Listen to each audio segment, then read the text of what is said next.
Hello guys, welcome back. If your Black& Decker charger is not working properly, it can be frustrating because your tools become useless without a charged battery.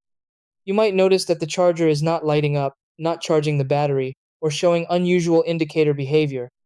This can make it seem like the charger or battery is completely dead, but in many cases, the issue is caused by simple factors like poor connections, temperature conditions, or power supply problems.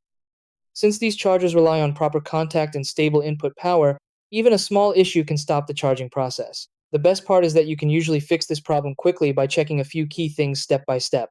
So, in this video, I'll guide you through the exact steps to fix common Black& Decker charger problems and get your battery charging again. Try these. 1. Ensure the charger is plugged into a working power outlet. 2. Check the power cable and adapter for any damage. 3. Clean the battery and charger contacts for proper connection. 4. Allow the battery to cool down or warm up if needed.